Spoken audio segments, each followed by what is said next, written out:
Gettysburg began here the morning of July 1st, 1863, when Union cavalry scouts under General Buford led General Hill's army advancing from the west to Gettysburg.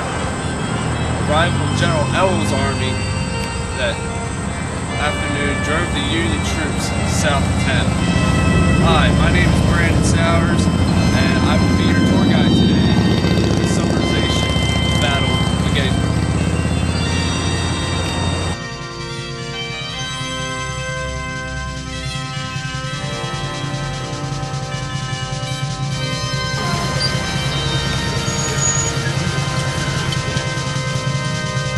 Starts here at the Gettysburg Pike when General A.P. Hill and his Confederate troops marched down this road towards Gettysburg and met Union General Buford's dismounted cavalry.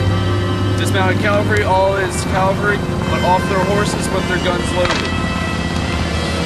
Another general, Southern General Ells, and his men entered Gettysburg from the Carlisle Road, which is north of Hill's position.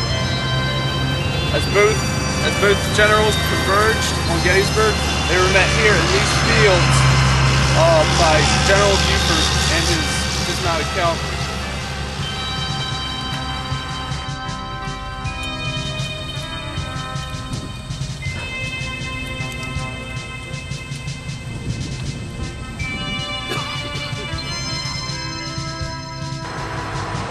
As both generals entered Gettysburg, they were met by Union General Buford and his cavalry at McPherson's Ridge. Shortly after the battle started, General Buford had a problem. More and more Confederate troops were arriving onto the battlefield, and he knew he would be soon outmanned and overrun. He felt some relief, though, when General Reynolds, another Union general, arrived at the battlefield with his troops. But Reynolds urged Buford to keep fighting as he positioned his men to launch a counterattack against the Confederate troops. As Reynolds was positioning his men, he was shot and killed by a Confederate bullet later in the day.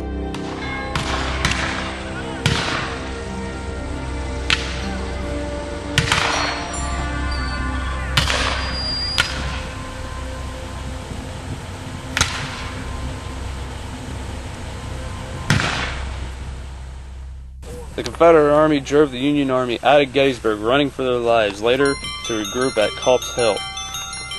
Now Gettysburg is in the control of the Confederates, which brings us to our next stop on the tour, Little Round Top.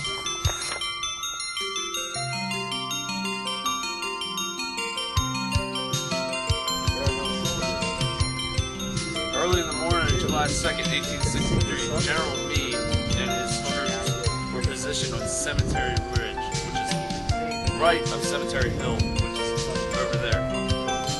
Meade then positioned the whole Union Army in a fishhook shape, starting from Culp's Hill, bending all the way to the edge of town, coming through right through here, ending at Little Round Top. This defensive strategy consisted of 35,000 Union troops. The Little Round Top gave the Union the advantage because one, as you can see, they have the high ground, and two, they can see basically all the battlefield, and they can see any movements by the Confederate forces.